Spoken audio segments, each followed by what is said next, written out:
Hoje a gente vai começar aí falando de proteção dos workloads, né, na AWS contra os principais riscos do OWASP Top 10. Vocês estão animados com a volta de eventos presenciais? Eu estou muito empolgado, muito empolgado. Estou há 2 anos na toca e sair agora e ver todos vocês aqui é muito incrível. Eu sou o Pedro Rosignoli, sou arquiteto de soluções na AWS, estou há 2 anos e meio aqui, trabalho com clientes nativos digitais. Junto comigo tem o Vinícius Golim, que trabalha também como arquiteto de soluções, como para o segmento Enterprise. E a gente tem a honra de receber o Fábio Viana para contar um pouquinho de como eles fazem segurança em escala lá na Hotmart. E para a gente começar e ficar todo mundo na mesma página, o que é o OWASP? Né? O OWASP é uma fundação que visa aumentar a segurança em software. É uma fundação onde os líderes são a própria comunidade, né? Tem centenas de capítulos pelo mundo, dezenas de milhares de membros. Né? No Brasil são 12 capítulos, então se tiver gente aí de outros lugares que não de São Paulo, provavelmente tem um capítulo na sua cidade, desde Porto Alegre até São Luís do Maranhão. É uma fundação que foi fundada em 2001, então tem mais de 20 anos aí contribuindo para a proteção da web, fazendo treinamentos, trocando conhecimentos, networking, e criando diversos recursos. Né? Dentre esses recursos, o que a gente está aqui para falar hoje, o OWASP Top 10. Né? O OWASP Top 10 é um consenso amplo, né? Vocês muito provavelmente já ouviram falar, que é um dos principais documentos, né, de conscientização para quem trabalha aí com segurança da aplicação. Ele junta, né, os 10 maiores riscos e é um documento criado de 4 em 4 anos. Então teve em 2013, depois 2017 e agora em 2021. Aqui são as 10 categorias de 2021 e uma curiosidade do documento de 2021 é que, historicamente, o OWASP sempre coletou feedback das empresas, né, sobre as vulnerabilidades que elas perceberam e reconheceram. Em 2021 teve uma diferença, eles passaram a contar com pesquisa da comunidade, como a gente vê 2 itens aí, e algo muito interessante é que, pela pesquisa da comunidade, o OWASP consegue ter visibilidade de vulnerabilidades que ainda não estão totalmente integradas aos processos e sistemas tradicionais, né, que já vão categorizar ali como injection ou então como Broken Access Control. E a gente vai falar de 5 dessas categorias hoje aqui e como proteger os ambientes de vocês na AWS. Então a primeira delas, Broken Access Control. Vamos falar também de design inseguro. Vamos falar de componentes vulneráveis e desatualizados, vamos falar de injection, e por último a gente vai falar também de server-side request forgery, né, ou requests forjados do lado do servidor. Mas falar de segurança na AWS, como que a gente pode proteger o ambiente de vocês dessas categorias do OWASP, não tem como eu não falar de um conceito fundamental aqui na AWS. Quem aqui já viu essa imagem ou já escutou falar desse conceito? Pode levantar a mão. Tem algumas pessoas. Legal. Então, para contextualizar todo mundo, vou explicar brevemente. Segurança na AWS é uma responsabilidade compartilhada entre a AWS e vocês, clientes. A AWS ela vai cuidar da parte que está em laranja, que é o que a gente chama de segurança da nuvem, e os clientes ficam responsáveis pela parte azul, que é a segurança na nuvem. Naturalmente, vocês não estão sozinhos, a gente tem diversos recursos, documentação, pessoas como eu e o Vini para ajudar vocês. Teve um lançamento agora no Reinforce semana passada, não sei quem acompanhou, que a AWS agora tem um time, né, de resposta a incidente que pode ajudar vocês em caso de um incidente. Abriu um chamado, falou que tem um incidente, esse time vai ajudar vocês. E esse é um modelo dinâmico, né? Então, dependendo do tipo de serviço que vocês utilizam, ele varia. Né? Então, por exemplo, se eu instalar um banco de dados numa instância C2, eu vou ser responsável por segurança do sistema operacional, aplicar patch no banco de dados. Agora, se eu uso um banco de dados serverless, como o DynamoDB, por exemplo, essa responsabilidade ela é delegada para a AWS. Então, para aqueles que já escutaram sobre isso e para aqueles que estão estudando pela primeira vez, eu vou dar um ponto de vista um pouco diferente. Esse modelo é um grande benefício para vocês, clientes. Por quê? Vou dar o exemplo do Log4j ano passado. Né? Foi uma vulnerabilidade que tomou proporções bastante grandes, e eu tinha clientes que, de um lado, eles não sabiam nem direito aonde eles estavam usando o Log4j no ambiente deles. E eu tinha clientes, ao mesmo tempo, me ligando e falando, Pedro, eu recebi um e-mail da AWS que tem um patch disponível para eu aplicar no meu cluster de OpenSearch. Então, a mensagem é, quanto mais vocês delegam para a AWS as responsabilidades de segurança, mais seguros vocês ficam. Porque a AWS tem um time todo trabalhando em prol da segurança, tá? Então, assim, para a gente trabalhar e contextualizar as maneiras de proteger o ambiente de vocês contra essas vulnerabilidades do ASP Top 10, considerando esse modelo de responsabilidade entre a AWS e vocês, eu vou chamar o Vini aqui para contar uma historinha aí para vocês. Obrigado, pessoal. Tá ligado. Chega mais, Vini. Uhul. Bora. Beleza, galera, boa tarde. Vamos lá, para a gente começar bem aqui, por favor, ajuda de todo mundo, hein? Vou fazer uma brincadeira, se vocês não me ajudarem, essa brincadeira vai sair horrível. Quem está comigo, bate uma palma. Quem está comigo, bate 2 palmas. Legal que a gente atrapalha todas as outras sessões aqui. Show de bola. Então, pessoal, vamos lá, para a gente dar um pouquinho mais de contexto nesse tema que a gente traz aqui para vocês, vou contar uma história breve, uma história curtinha. Imagine o seguinte, né? Então, determinado dia, determinada madrugada, na verdade, a gente recebe uma ligação. Aqui eu vou utilizar um personagem que eu vou chamá-lo de Vini, hipoteticamente, tá? Imagine então que o Vini recebe uma chamada durante a madrugada e essa chamada é basicamente, do outro lado da linha tem talvez a principal protagonista, que é a cliente, muito furiosa, muito frustrada, exatamente porque ela não consegue acessar os recursos computacionais da conta dela, né? Basicamente, a gente pode imaginar que ela não tem as instâncias EC2 dela disponível, tá? Claro e evidente, por o recurso computacional não estar disponível, o que nós imaginamos? Claro que a aplicação está fora do ar e talvez esse seja o pior dos problemas, certo? O pior das falhas, quando o problema afeta os clientes dos nossos clientes, tá? Muito bem, analisando o que, numa primeira conclusão, onde nós chegamos ao... nós vemos que os recursos, na verdade, eles não sofreram nenhuma falha, nenhuma interrupção, eles, na verdade, eles foram desligados, tá? Os recursos foram desligados. Então, aqueles recursos computacionais dessa nossa historinha, eles foram desligados. Numa investigação primária, uma investigação mais básica, o que nós olharíamos? Olharíamos exatamente os logs dessa conta, ou dessas contas, né?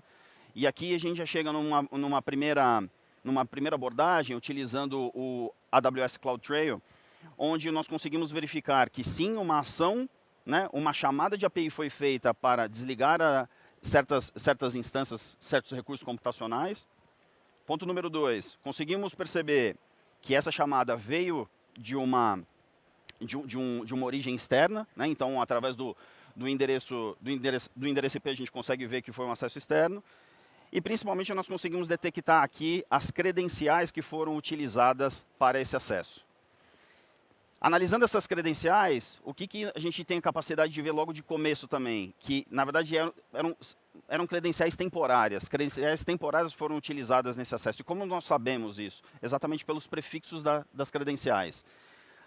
Aqui é importante dizer que é sim uma boa prática, muitos de vocês talvez conheçam e já saibam, que é uma boa prática utilizar credenciais de curta duração, ou seja, credenciais temporárias, quando precisamos de que determinados componentes da nossa aplicação fale com outros determinados componentes, tá? Então, a princípio eram credenciais que eram para ser de uso interno e elas acabaram, por algum motivo, vazando, tá? Acabaram sendo utilizadas externamente. Uma vez conhecendo as credenciais, lógico, o que a gente consegue fazer? Um cruzamento, analisar quais os privilégios essas credenciais possuíam. Aqui, lógico, é só um exemplo que nós estamos utilizando, mas vamos imaginar que essas políticas poderiam ser desde, lógico, controle de objetos dentro de um storage, e até mesmo, enfim, utilização de outros serviços dentro da AWS, e também gerenciamento de instâncias EC2, gerenciamento de recursos computacionais. Então, maravilha, até aqui nós sabemos que achamos a chamada, achamos o acesso programático que foi feito, sabemos das credenciais que foram utilizadas e sabemos que foram utilizadas externamente, enquanto elas deveriam ter sido utilizadas só internamente. Afinal de contas, nesse nosso cenário aqui, o propósito é de utilizar essas credenciais somente para uso interno entre componentes da aplicação. Maravilha? Acho que sem muito segredo até aqui, né?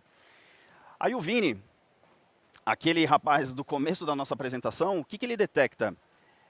Ele detecta que essas instâncias EC2, elas estavam, na verdade, com um recurso, uma funcionalidade chamada de IMDS V1 habilitada, né? Somente esclarecendo, o IMDS é a possibilidade de acessar metadados de uma determinada instância, perdão.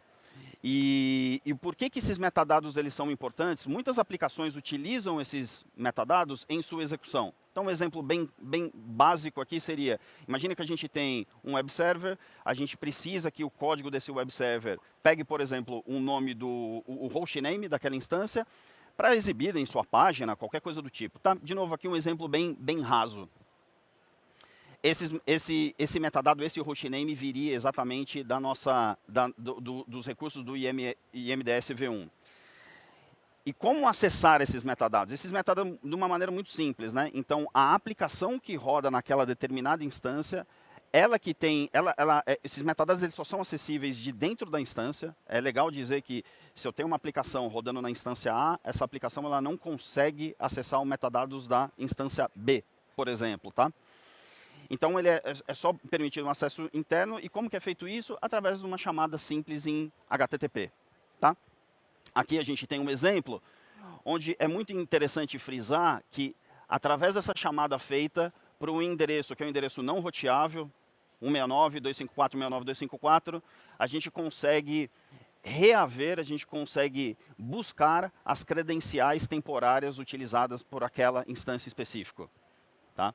Então, aqui nós temos, lógico, omitimos parte dessa chave, porque aqui a ideia é só passar um exemplo para vocês. E por que dessa história toda, né? Para a gente chegar exatamente na nossa categoria de número 10, tá? A categoria de número 10 é uma categoria nova no OASP, tá? Ela não existia nem na lista Top 10 de 2013, nem de 2017. Ela aparece, então, como a número 10. E a suspeita aqui, nesse nosso caso, nessa breve historinha, é alguma vulnerabilidade em cima de SSRF. O que seria SSRF?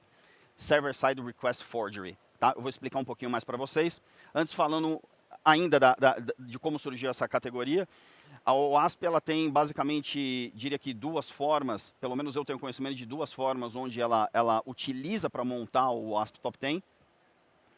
E nesse caso aqui, essa categoria surgiu exatamente de uma pesquisa feita com a comunidade. Então, quem trouxe isso para o OASP Top 10 foi exatamente a comunidade, onde a comunidade julgou que essa categoria seria a número 1. Tá? Então, acho que é muito importante, daí a relevância dessa categoria. Tá bem? O que seria exatamente o Server-Side Request Forgery, né? Então, imaginemos que é forjar uma requisição de maneira que ela apareça como servidor executando aquele request.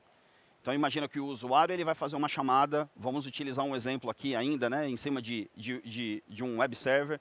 Então, o usuário faz uma chamada HTTP, na string URL ele adiciona mais comandos, isso ao bater na aplicação, a aplicação não tem nenhum controle, não tem exatamente um filtro, ela acaba processando aquele request e nesse request ela poderia, por exemplo, buscar exatamente aqueles metadados que nós vimos lá no IMDS V1. Por isso que é super importante, e aí falando de uma primeira abordagem, a ideia aqui, pessoal, não é discorrer sobre o tema, até por conta do tempo que a gente tem, não é passar exatamente por todos os detalhes, mas a ideia aqui é falar para vocês de algumas das medidas que nós poderíamos adotar. Então, uma primeira boa prática é exatamente a gente adotar o IMDS V2. Ponto muito importante, hoje, se nós formos na console da AWS, lançarmos uma instância EC2, por padrão ele vem com o IMDS V1 e o V2 habilitado. E é possível, desde desabilitar esses metadados, caso a aplicação não faça nenhum uso desses metadados, como também utilizar somente a opção V2. Aqui eu mostro para vocês um exemplo de como seria o IMDS V2 e basicamente a diferença fundamental do V2 para o V1 é que o V2 ele requer uma autenticação. Então, o primeiro comando que vocês veem aqui na tela é exatamente a instância, a aplicação buscando um token para aí sim conseguir rodar a segunda chamada, e essa segunda chamada leva ali no final o token. Tá? Então, eu preciso da autenticação para rodar o V2. Muito bem. Como eu tinha comentado com vocês, a gente consegue ver aqui exatamente a tela de configuração. Então, de repente, configurar as instâncias somente para executar o modo V2. De maneira ampla, os resultados que eu vou obter em ambas as versões é o mesmo. Tá? É o mesmo tipo de informação que eu consigo em uma, eu vou conseguir buscar através da outra. A principal diferença, como eu já mencionei, é exatamente o ponto de autenticação. Tá? Importante comentar que essa transição de instâncias, tá, de configuração de MDS de uma instância para outra,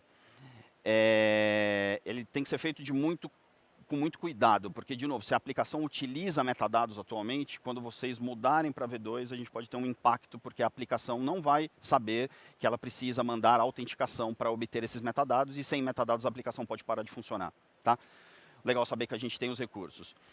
Uma segunda medida, claro, isso aí é melhor prática de segurança, sempre trabalhar com privilégios mínimos. Então, apesar de serem credenciais temporárias, que podem durar ali de minutos até horas, é sempre importante trabalhar com acessos limitados ali, de maneira que as credenciais só tenham acesso a realmente o que é necessário. Um outro recurso que pode ser utilizado nesse caso é o Amazon Guarduri.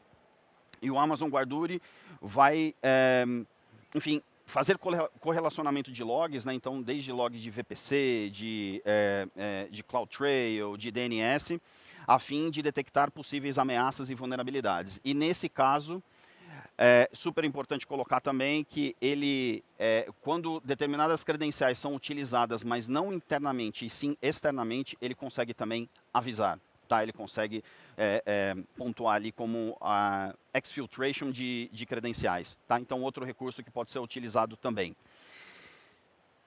Legal, avançando aqui, chegamos então na categoria de número 4, design inseguro. Né? E talvez, essa também é uma categoria nova, né? Ela surge em 2021, não existia nas listas anteriores. E o maior apelo dessa categoria, segundo o OASP, é fazer com que exista toda uma abordagem nos desenvolvedores para trazer para perto, trazer para a discussão profissionais de segurança e profissionais de AppSec, tá? Desde o começo, desde a fase de pre-coding, quando a gente não tem ali, quando a gente está modelando a aplicação, vendo quais os requerimentos que nós vamos precisar utilizar. Então, esse é o grande apelo dessa categoria, né, de design inseguro de aplicações. Para que, no final das contas, a partir do momento que a gente injete isso num pipeline de DevOps, a gente leve, sim, em consideração a parte de segurança, evidentemente, tornando esse pipeline um pipeline de DevSecOps.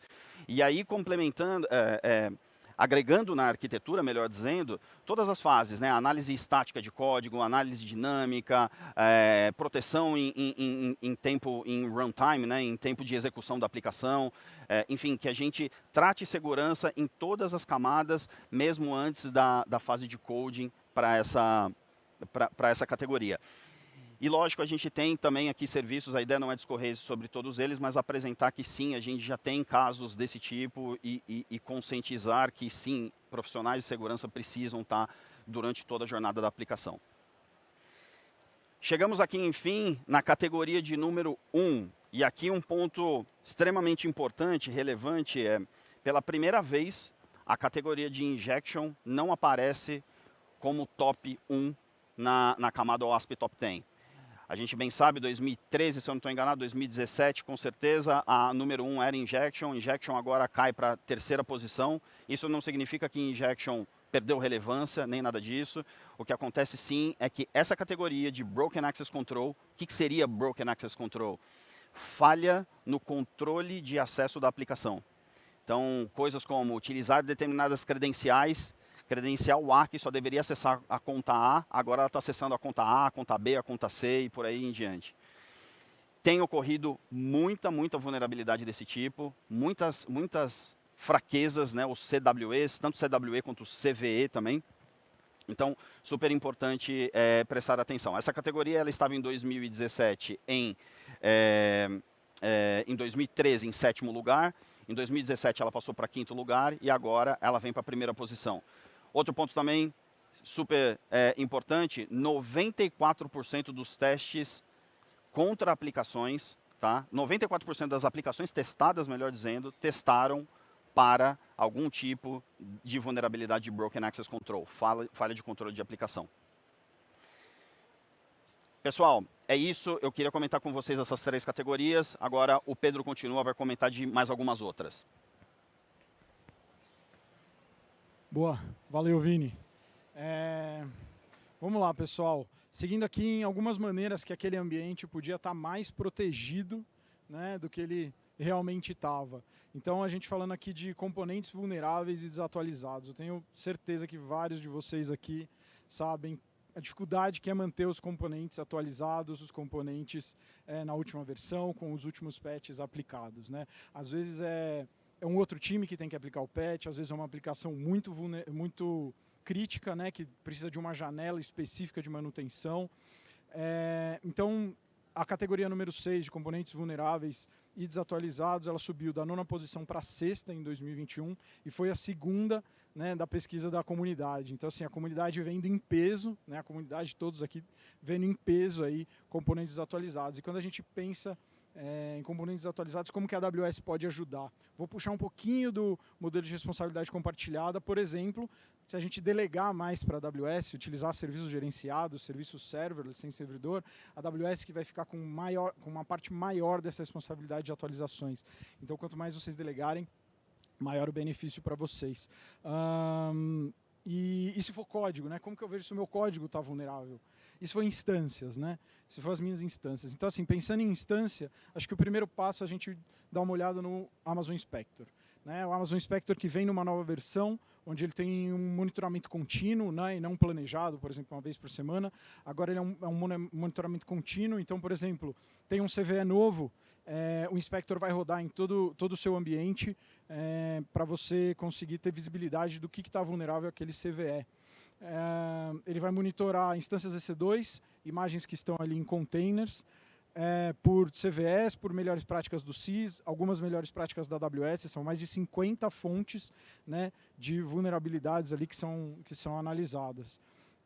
E ter a descoberta, saber o que está vulnerável é bom, mas não é suficiente, a gente precisa agir, a gente precisa tomar uma ação para que aquela vulnerabilidade seja corrigida.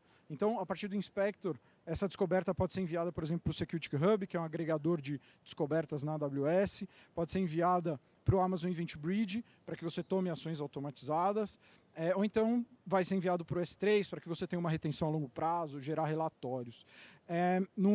No cenário ideal, você teria uma correção automatizada, mas eu deixo aqui uma sugestão de que pelo menos vocês avisem, né? Enviem um e-mail, enviem uma mensagem, enviem um alerta no canal do Slack, para que as pessoas responsáveis por aquela instância saibam que aquela instância está vulnerável. E se eu tiver um ambiente novo, né? Ou então um ambiente que seja escalável e utiliza sempre a última versão de uma imagem, o Amazon EC2 Image Builder ele pode ajudar com isso, né? Você cria um pipeline para a criação dessa imagem e ele vai ter você pode colocar, por exemplo, últimas atualizações do sistema operacional, para colocar a última versão, né, da sua aplicação, e aí quando as instâncias novas forem criadas, você vai ter aí elas utilizando as suas aplicações, né, utilizarem essas instâncias novas, elas vão ser instâncias que já têm as últimas atualizações. Caso você já tenha instâncias rodando, né, você pode usar o Systems Manager. Tem o Run Command do Systems Manager, que é você pode rodar atualizações pontuais, mas acho que o mais interessante é usar o Patch Manager, que você vai ter um inventário do seu ambiente, onde você vai poder criar um baseline, né, de patches, e aí você vai saber quais instâncias estão naquele baseline, estando em conformidade, ou instâncias que não atingiram aquele baseline, estando fora de conformidade. Tá? Então, assim, 2 sugestões de instâncias. Também falei do Inspector para instâncias.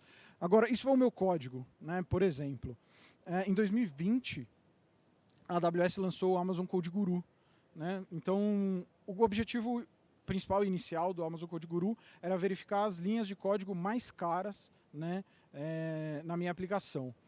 Só que também tem outras funcionalidades que foram sendo adicionadas pelo tempo, né? A gente consegue ver aqui na primeira coluna o Reviewer, que ele faz revisão de código e ele tem 9 revisões de segurança, né? Como, por exemplo, se eu tenho access key chumbada no meu código, né? Ou então, claro, por que eu trouxe, né, esse caso do Amazon Code Guru? O Amazon Code Guru verifica o código de vocês para vulnerabilidades aí presentes no OASP, tá? Então, fica a sugestão, é um serviço que tem 2 anos aí, quem não testou ainda, acho que fica a dica. E aqui a última categoria que a gente vai comentar hoje é a categoria de injection. Acredito que conhecida aí de muitos de vocês, está na 3ª posição em 2021, presente nos outros documentos do OASP, e a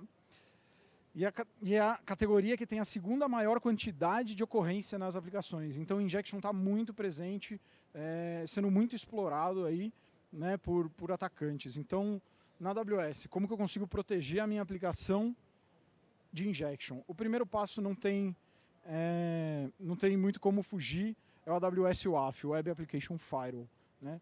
Um firewall de camada 7 e vai proteger, por exemplo, de SQL injection. E o WAF da AWS ele vai ser aplicado até hoje, né? Amanhã a AWS sempre bastante dinâmica. O WAF hoje aplicado nesses 4 recursos: Amazon CloudFront, AWS AppSync, Amazon API Gateway e Application Load Balancer. Então, você não precisa fazer alteração nenhuma na sua aplicação. Você aplica as regras do WAF nesses recursos e os pacotes que passam por ali, eles já são verificados pelo AWS WAF. E como que eu escolho, né, o que o AWS WAF ele vai verificar ou não? Eu tenho 2 opções. A primeira delas é escrever as regras manuais. Eu vou definir o que eu quero bloquear, o que eu quero permitir e como que eu faço esse controle. E a segunda opção é usar regras gerenciadas, né? Então, essas regras gerenciadas, a gente tem 2 grupos, né? A gente tem as regras gerenciadas pela própria AWS, que é o primeiro da lista da esquerda, e a gente tem parceiros também no Marketplace disponíveis, caso vocês vocês conheçam aí de longa data, vocês já trabalhem com algum deles e tenham preferência, vocês podem fazer a opção por eles no Marketplace. As regras gerenciadas da AWS, elas não têm custo adicional, né? Elas estão, algumas delas listadas ali do lado direito. Destaque, né, para o grupo de regras Core, que verifica aí algumas das vulnerabilidades presentes no WASP. É interessante também que o AWS WAF, você pode habilitar ele no modo que a gente chama de count, que a única coisa que ele vai fazer é logar, né? Então, você vai habilitar, por exemplo, numa distribuição de CloudFront e vai começar, habilitando no modo count, vai começar a verificar o que está passando ali, né, pela sua distribuição ou pelo seu API Gateway e o que seria bloqueado e o que seria permitido a passagem. Então, de uma maneira muito rápida e com custo bem reduzido, né, porque você vai utilizar ele por request, não é um licenciamento, o AWS WAF vai dar visibilidade para vocês e vocês vão conseguir proteger a aplicação de vocês de uma maneira bem rápida. E falando de WAF, nada melhor do que trazer alguém que usa isso no dia a dia e tenha experiência, né, disso no dia a dia para contar para vocês e que provavelmente que vocês estão numa situação parecida. Então eu vou chamar aqui o Viana da Hotmart para contribuir um pouquinho e compartilhar com vocês o que eles têm passado por lá. Viana, por favor, fica à vontade. Valeu, Pedrão. Muito obrigado aí. Valeu. Agradeço ao pessoal que está aí para ouvir a gente um pouquinho. Fico muito feliz de participar aqui mais uma vez. Ano passado eu participei na edição online. Edição online é de boa, né? Você grava, tá ali, beleza e tal. Chega aqui esse monte de gente aqui, a gente fica meio assim, mas a gente dá conta, né? Mas vamos para o que interessa. Falar um pouquinho da Hotmart, o pessoal já me apresentou. A Hotmart ela é uma empresa global de tecnologia. A gente trabalha muito no segmento de Creator Economy. Não, basicamente, assim, a gente falar da Hotmart é muito difícil, né? Explicar o que é que a gente faz. Mas só para simplificar, pensa assim, curso online. Provavelmente quem fez curso online aqui já comprou algo na Hotmart. Então nós somos uma plataforma que oferece produtos digitais para as pessoas comprarem e consumirem pela internet. Então, só para vocês terem uma ideia de números, a gente tem hoje mais ou menos 580 mil produtos na nossa plataforma. E aí são produtos diversos, né? 35 bilhões de pessoas já fizeram compras na nossa plataforma, aí eu estou falando de usuário distinto, né, fora outros usuários que às vezes entram, não faz nada, ou às vezes entra, produz algum conteúdo e não é um comprador de fato. E a gente tem operação em 188 países, então a nossa presença é praticamente global, né? Estamos em todos os cantos do globo. Bom, mas vamos ao que interessa, né? Falar do nosso case, da nossa jornada. Bom, a nossa jornada ela começou lá em 2018. Na verdade, a Hotmart é uma empresa que já tem mais de 10 anos, mas em 2018 foi quando a gente viu que a gente precisa fazer alguma coisa para proteger o nosso perímetro. Então a gente tinha uma infra que já estava assim grande, se vocês olharem ali esses dois gráficos, né? O azul é o gráfico que vai mostrar a evolução das nossas aplicações. Então em 2018 a gente já tinha 300 aplicações, que já é um volume grande, né, para uma empresa que ainda está crescendo, que ainda estava crescendo ali naquele período. A gente já tinha um volume de acesso muito grande. Ali no gráfico está bem pequenininho, mas é porque depois a gente tem um crescimento, um mega crescimento lá em 2020 em diante. Mas em 2018 a gente já estava tendo, aqui não passou, 180 bilhões de requests. Assim, já era um volume muito grande para uma empresa do nosso porte, né? E a gente já tinha um volume grande de aplicações, né? Que eu falei já 300. A gente já tinha... E a gente começou a perceber, nosso volume de request é grande, temos muitas aplicações, e a gente começou a ter um problema sério de zero visibilidade, a gente não sabia o que estava acontecendo. Muitas requests chegando, mas, aquilo ali é acesso, aquilo ali não é alguém fazendo ataque, o que seria aquilo ali, né? E aí a gente começou a perceber problema mesmo, quando isso estava impactando a aplicação de alguma forma, não em vazamentos, coisas do tipo, mas, por exemplo, instabilizando uma aplicação, né? Quando a gente tem um flood de requests maliciosos, a aplicação ela fica instável. E aí a gente começou a ter episódios desse tipo.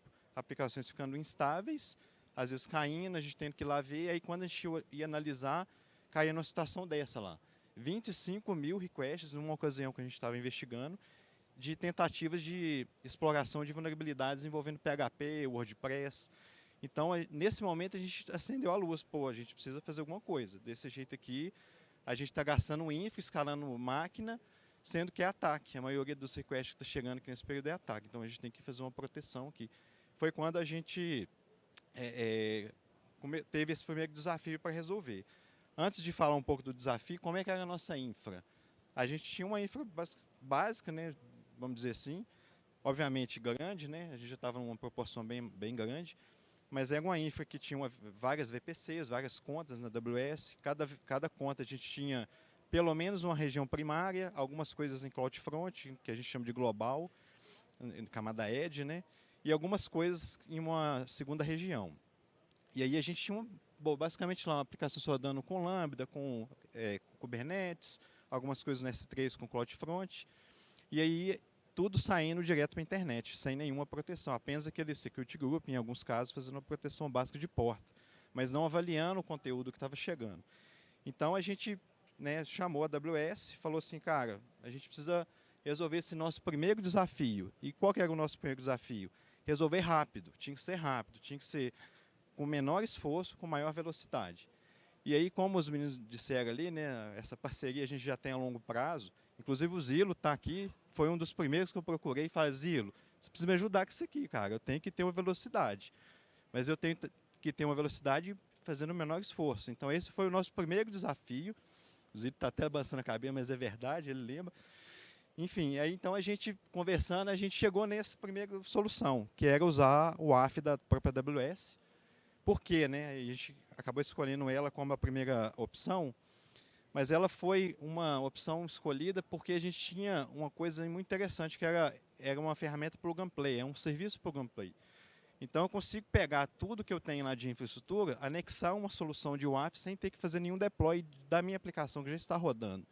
Então, pensando em velocidade e esforço, era o diferencial que a gente tinha naquele momento. Além disso, né, desse plug and play, ele também já oferece ali vários matchsets, né, que são instruções que você consegue usar, que já vem pronta ali alguma sequência de checagens, por exemplo, para SQL Injection. Então já tem um matchset específico, você coloca na regra de WAF, para ele fazer SQL Injection. Então ali já cerca tudo, você não precisa de codar nada além de pôr esse matchset. Já tem, por exemplo, para SSX, XSS, enfim, vários outros, né? E aí um último ponto que é diferencial também, no nosso caso, é que a mesma solução você pode usar para todos os produtos da AWS. Então, por exemplo, a gente tinha muita coisa com ALB, muita coisa com CloudFront, tinha coisas no API Gateway. Então, para ativar nesses produtos, a gente usava uma única instância do WAF naquela região e era possível atachar em todos esses serviços aí de uma forma fácil. Então, pensando assim, velocidade, esforço, foi o nosso ponto ali matador. A virada foi quando a gente foi para esse caminho, né? Bom, e como é que fica a solução, então, nesse caso? Basicamente, lá onde está a nossa infraestrutura, a gente colocou mais uma camada, que foi os ACL de WAF. Um detalhe aqui é que cada CL a gente tinha que criar manualmente, então, em cada região, na verdade, né? Então, se eu estou trabalhando na região A, B e um global, a gente tinha que criar 3 instâncias. E isso, para um ambiente nosso que já tinha mais ou menos umas 8 contas naquela época, era uma coisa que dava um trabalho. Você tem que pegar uma mesma estrutura e replicar em 8 vezes. E para cada região, então isso daria, vamos pôr ali, 8 vezes 3 é o tanto que a gente teria que sair replicando, né? Então a gente automatizou isso tudo com o Terraform. A gente criou um módulo no Terraform que concentrava todas as regras padrões que a gente queria aplicar em todo o nosso ambiente. E também regras envolvendo IPs, né, listas de IPs, que é uma coisa importante da gente preocupar. Como eu disse, a gente tinha 8 contas, então uma conta às vezes tinha que acessar serviços de outra. E aí como é que você faz ali com um AF no meio? Porque se você coloca um AF com a regra de rate, o que vai acontecer? Aquela sua conta que chama a outra e que tem uma quantidade de chamada muito grande, vai começar a ser bloqueada. Então você precisa tratar isso também, é uma preocupação, né? Então a gente tratava nesse módulo do Terraform toda essa particularidade. Ó, esses IPs são de NAT, são das minhas redes, então eu tenho que ter um whitelist. Esses outros IPs aqui eu sei que são bad IPs, então vou controlar isso aqui de uma forma centralizada. Só que mesmo com o módulo, a gente tinha que automatizar a aplicação disso em todas as contas. Então, beleza, eu automatizei ele com o Terraform, ganhei ali uma agilidade, mas ainda assim tinha que aplicar isso em todas as contas. Mas resolvi o problema, porque eram 8 contas só, né? Até então estava ok. Então, nesse primeiro desafio, a gente venceu assim, a gente resolveu dessa forma. Deixa eu ver. Ali depois, um desenho só exemplificando, né? Então, dessa forma, a gente tinha ali um time mais olhando para a segurança, né? Um time de segurança fazendo essas modularizações. Quando fazia alguma modularização, jogava ali para o IAC e tudo era aplicado, ficava tudo configurado de uma forma sincronizada, né? Então, nosso primeiro desafio resolvido na parte de proteção. Mas lembra que eu falei lá que a gente tinha um problema de visibilidade? Esse problema a gente resolveu dessa forma. Então, que é basicamente o quê, né? O WAF ele produz logs de tudo que ele executa ali. E aí a gente pegou esses logs através do Kinesis Firehose e a gente passou a mandar esse log para o S3. Então, tudo que passava no WAF caía no S3. E aí a gente começou a pegar esses logs, tratá-los e exibir em boards usando Lambda para fazer uma transformação inicial do dado e depois levando isso para um OpenSearch. Por que a gente usou um Lambda aqui? A estrutura do dado, do log, ela é uma estrutura complexa, né? Quando a gente está, por exemplo, fazendo avaliação de uma regra nova, que eu quero só ver se vai funcionar antes de bloquear, que é até o count que o Pedrão falou ali, né? Essas regras de count, eu preciso ter uma visibilidade delas para tomar uma decisão se eu vou virar ou não. E aí, essa estrutura do log, quando mostra a parte de count, é complexa, de a gente navegar e fazer query dentro do OpenSearch. Então, o que a gente fez foi um Lambda para tratar, simplificar o evento e levar para um OpenSearch de um formato mais legível, vamos dizer assim, né? E aí, dentro ali do OpenSearch, a gente criou boards como esses aí, vários boards que dava para a gente uma noção de como é que estava o volume de acesso, quais as regras que geravam mais blocos, quais os IPs que tinham mais blocos, enfim, uma série de situações a gente conseguiu montar boards através desses logs que chegavam lá no OpenSearch. Então, beleza, primeiro desafio vencido, né? Mas aí não para aí, né? Lá em 2019, a gente, de novo, teve novos desafios, né? Novas situações aconteceram. Então, como eu disse, assim, a gente tinha 8 contas, a gente já trabalhava ali com 2 regiões em algumas situações, mais o CloudFront. E aí a gente pulou de 8 contas para pouco mais de 20 contas. E, pô, aí o volume já ficou bem grande. Então, a gente começou a ter 2 problemas principais. A gestão das regras e a parte de custo, né? Porque como a gente começou a gerar muito log, o custo foi lá no alto. A gente tinha um cluster que era do Elastic no OpenSearch, e aí para esse cluster aguentar todo o volume que chegava de dados, para manter no mínimo ali uns 7 dias, para a gente ter uma noção do que estava acontecendo ao longo do tempo, ver comportamento e tal, o nosso cluster ficou muito grande e caro. E aí a parte de customização de regra começou a ficar complexa, né? Por exemplo, a versão 1 do WAF, ele oferecia basicamente os match sets, regex, coisas do tipo. Então, para fazer uma regra tipo o ASP A5, que é uma das regras lá que eles tratam, que é configurações erradas no PHP, explorações de configurações erradas no PHP. Então, existem explorações desse tipo, e para a gente fazer a implementação disso, a gente tinha que fazer um monte de expressão de regex dentro das regras, e isso gerava um custo grande de manutenção. E a gente precisava ficar evoluindo isso constantemente. Então, esses 2 pontos eram os novos desafios que a gente passou a ter. A gente, de novo, chamamos a turma aí, o Zilo também participou um pouquinho, mas depois foi outras pessoas, enfim. Então, a turma ajudou a gente aí, e nós chegamos numa nova solução aí, que foi basicamente o quê? O upgrade para V2. Essa aqui, pelo menos essa parte de regra, foi simples, né? Só mandando ali para uma V2. E aí, o que a gente ganhou de benefícios? Regras já prontas. Então, em vez de eu fazer toda uma expressão de regex gigantesca para tratar aquele OASP Top 5 ali, a gente simplesmente colocou uma regra gerenciada da Amazon, que é essa do Management Rule WordPress e... Não passou? E é do PHP. Então, com essas 2 regras eu resolvi uma complexidade grande que eu tinha antes de ter que manter isso tudo manualmente. E o interessante desse produto, da versão 2, é que ele oferece também suporte a você usar algo de parceiros, algo de um fornecedor externo, né, de um parceiro da AWS. A gente chegou a usar algumas coisas da Fortinet, algumas coisas da Imperva, e aí ali eles já entregam algo já dentro do própria instância do WAF, então facilita para nós a gente usar, né? E aí a parte de custo, que envolve muito log e visibilidade, a gente fez uma grande mudança, que uma coisa que a gente percebeu, né? No início a gente ainda não sabe muito bem como é que vai funcionar. Então, quando a gente pôs a solução com o OpenSearch, os gráficos, os boards e tal, a gente gerou um custo que ficava rodando 24 horas. Só que a gente não fica toda hora abrindo o board e vendo o que está rolando, não. A gente tem alarmes, né? Então, a gente tem alarmes que ficam avaliando o log, teve ali algum comportamento, avisa, aí alguém vai lá e sim, aí beleza, abre o board, vê o que está rolando. Então, o que a gente percebeu? A gente estava tendo um custo alto sem usar direito, porque na prática você não ficava olhando toda hora. Então, a gente mudou a abordagem, a gente levou, como o log já estava no S3, a gente construiu queries em Athena, fazendo lá, a partir dessas queries, montando o board, e aí isso trouxe uma redução muito significativa. A gente saiu lá de um custo de 25 mil mês para 5 mil mês. Esse custo é o que a gente tem até hoje. Embora, mesmo que o volume cresça, a gente só vai fazer a query quando precisa. Então, isso reduz bastante aí. O custo que a gente tem é basicamente o custo de log. De execução de query mesmo é bem baixo. Mas aí não para aí, né? A gente teve um novo desafio, o terceiro e último desafio para depois a galera poder almoçar. Mas enfim, nosso último desafio aqui foi a escala. Então, eu falei lá que a gente tinha 8 contas, depois foi para 20, agora a gente bateu 30 contas, 34 contas. E pior, né? Outra organização. Então a Hotmart começou a fazer M&A, a gente começou a absorver novas empresas, e aí isso começou a trazer uma complexidade muito grande para manter toda a nossa estrutura de WAF em pé. Então, a parte, por exemplo, de listas de IP, a manutenção disso, a execução disso, mesmo no V2, a gente começou a ter alguns problemas, por exemplo, de throttling. Quando a gente começou a ter muitas regras, muitas contas, e um pipeline que distribuísse em todas as contas, a gente começou a ter problema de throttling da API da AWS, no WAF V2.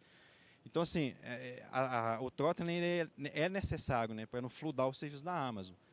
Mas a gente, em contrapartida, estava usando de uma forma que ia acabar gerando muito request, dependendo da manutenção que fosse feita.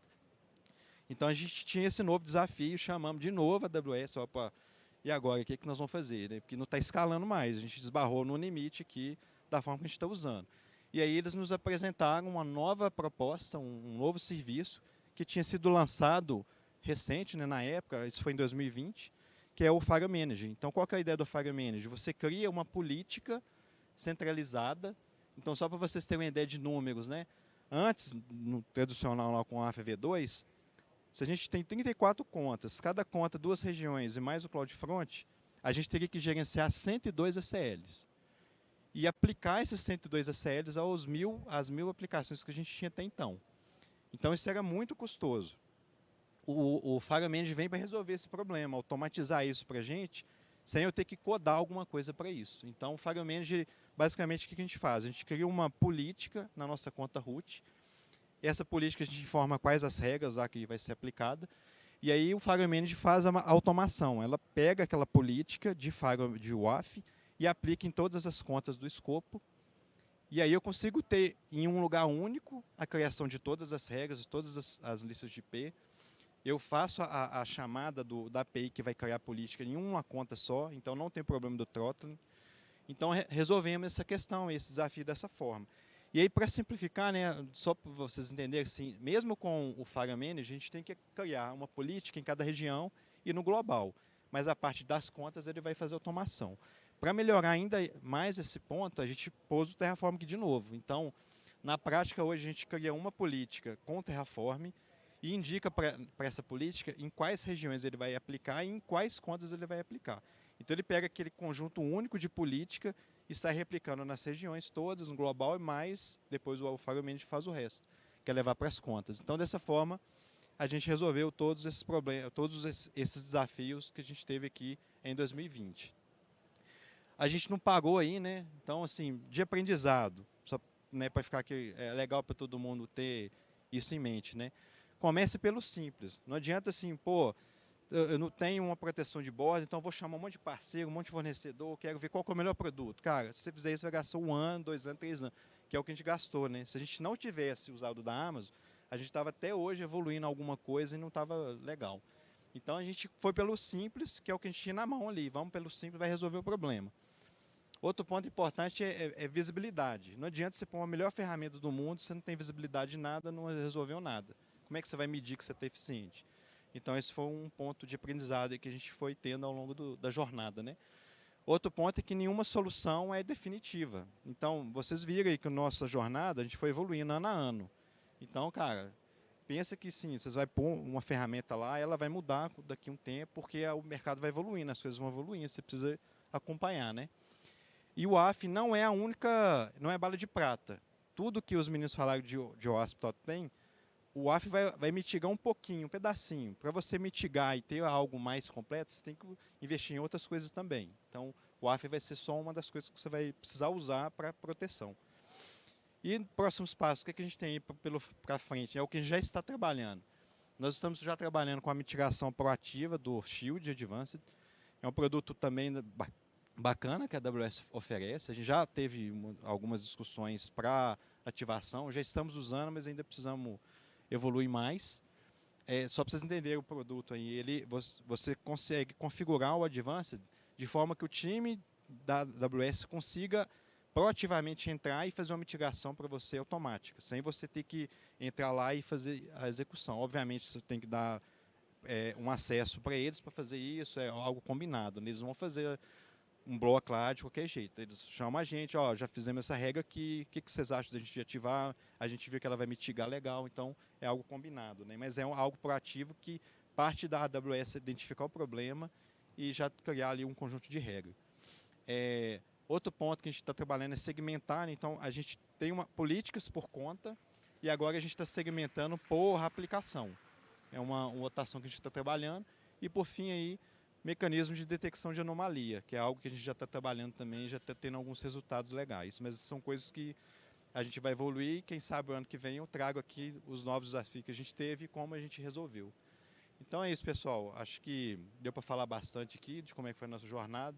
No final aí, quando acabar, se alguém quiser trocar uma ideia também, a gente está aí disponível. Valeu, muito obrigado. Muito bom, muito bom. Viana, muito obrigado por compartilhar com o pessoal. Certeza que tem pessoas aí que estão numa situação parecida e tiveram aí alguns insights.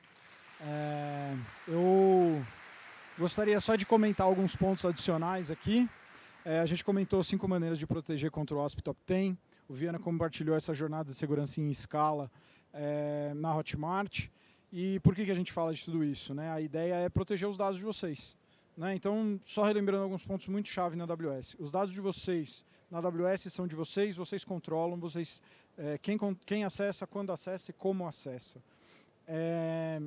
E vocês escolhem como que encripta esses dados, né? Qual o tipo de serviço que vai encriptar e por que, né, encriptar. Às vezes pode ter essa dúvida.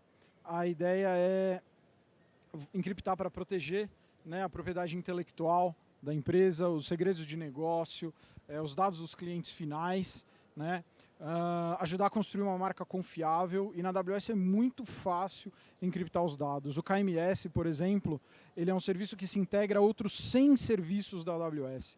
Então, é uma flag, é uma opção para vocês encriptarem aí os dados de vocês. Vai criar um volume IBS, flag que eu quero ele encriptado. Vai criar um banco de dados em RDS, uma flag que eu quero ele encriptado. Então, na AWS, ela facilita muito a vida para vocês encriptarem os dados de vocês. E como o Werner Vogels fala, o CTO da Amazon, dance como se ninguém estivesse vendo e encripte como se todo mundo estivesse vendo, né? Encripte tudo. Justamente a encriptação é um dos pilares aí, né, para que os outros não tenham acesso aos dados de vocês. E independente do momento que vocês estão, né, seja um início de jornada, ou seja alguém que já está bem mais avançado nessa jornada, a AWS ela tem recursos aí para ajudar vocês a proteger os dados.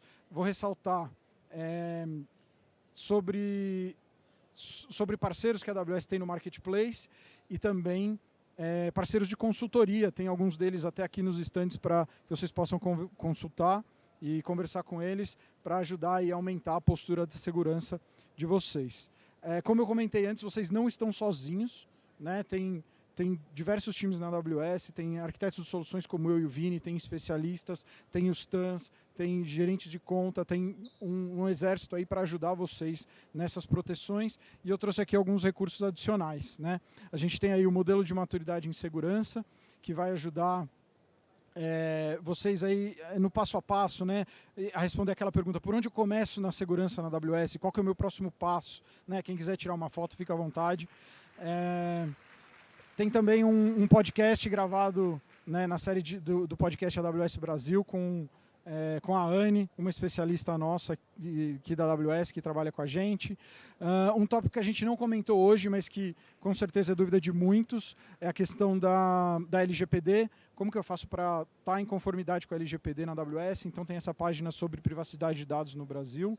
E a AWS disponibiliza diversos guias de ramp-up, né? Como que eu ganho conhecimento em um certo pilar. Eu deixo o destaque aí para o pilar de segurança, né? É o assunto de hoje. E também falando de conhecimento, né? Tem o Skill Builder, é uma plataforma nova, aí tem mais de 500 cursos gratuitos, sob demanda. Então você entra, assiste um curso, se você tiver pouco tempo, um curso rápido, se você tiver um pouco tempo, um capítulo, em mais de 16 idiomas, né? Então, uma plataforma bem prática para aprender um pouco mais. E para testar todo esse conhecimento aqui que vocês estão tendo e vocês estão absorvendo hoje e amanhã, né, aqui no Summit, tem as certificações da AWS. Tem o stand, né, de treinamento de certificações. Passem lá para conversar com o pessoal, entender um pouquinho como funcionam as certificações, guias de provas. E também não podia deixar de mencionar um destaque especial: certificação de segurança, né, passa por diversos pontos que a gente conversou hoje aqui. E eu queria pedir, né, a gente está chegando no final aqui, pedir para todo mundo que participou. Como eu falei no começo, eu estou muito animado de estar de volta aí nos eventos presenciais. Queria tirar uma foto, chamar aí o Vini, chamar o Viana, agradecer eles, agradecer todos vocês que vieram aqui hoje. E eu queria tirar uma foto com todo mundo. Se vocês quiserem levantar a mão aí, Bob vai tirar. E é isso aí, pessoal. Muito obrigado. Se quiserem levantar a mão, é isso aí.